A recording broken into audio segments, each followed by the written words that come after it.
And why is it some hurricanes are just slower than others? I mean, and this one just hovers. I mean, it truly is hovering. It has some characteristics of Harvey. Okay, so it's just there's just not the wind speed with it? There's nothing steering it right now. Now, okay. it is going to be steered away from us thanks to a cold front that's going to move in, and that will eventually pick up its motion. But right now, we're hardly seeing any of that activity. That results in just a dump of water.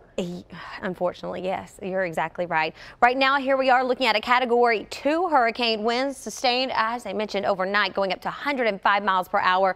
That movement north-northeast right at 3 miles per hour. I know it's difficult to see, but you can actually see all that wind field moving in, and we are beginning to see a little bit of that landfall beginning to take place closer into Orange Beach.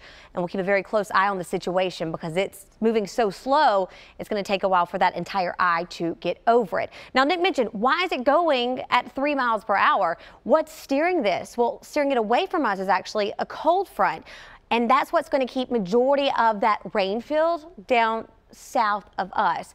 But areas right along the coastline, we're talking about life-threatening flood situations in place.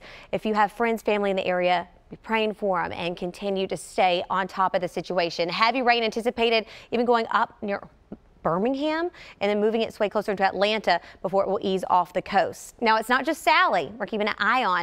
We actually have Teddy right now, 100 miles per hour, Category 2 storm anticipated to strengthen as a Category 3, easing closer along the east coast in the days to come. Then we've got Vicky, anticipated right now as a Category 1 hurricane, and it will lessen in strength over the time to come.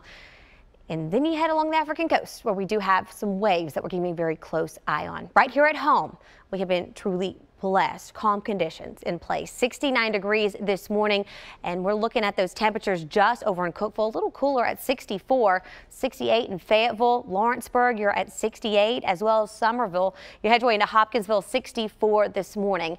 Power 5 radars just picking up on some ground clutter. But if you look close enough, you can tell we do have some thin clouds out there.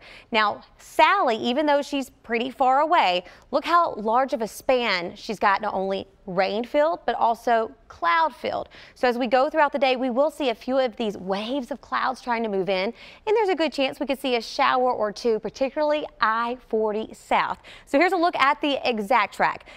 Basically, we've already seen a lot of rain, haven't we? Especially taking place on Sunday. So every drop is going to count as we go throughout the next bit, but I don't look to see a ton in the way of that rainfall. It's going to come in waves from our south, moving northward, but really staying limited. Again, that's I-40 south. Tomorrow, slim chance for showers, but we're beginning to lower that percentage as this cold front is going to shift Sally away from us. And it's not just a wind shift. We're talking about some fall temperatures. Right now, looking to top out 83 degrees today, 20% chance of showers. Not going to be for everyone. Tomorrow morning, we're baking back up in those upper 60s, 83 for the afternoon. The cold front moves in. And Amy, some would say this is sweater weather because we're waking up in the 50s, outlying areas upper 40s, with highs staying in the 70s. Sunny conditions and rain chances on the lower end. Oh, time.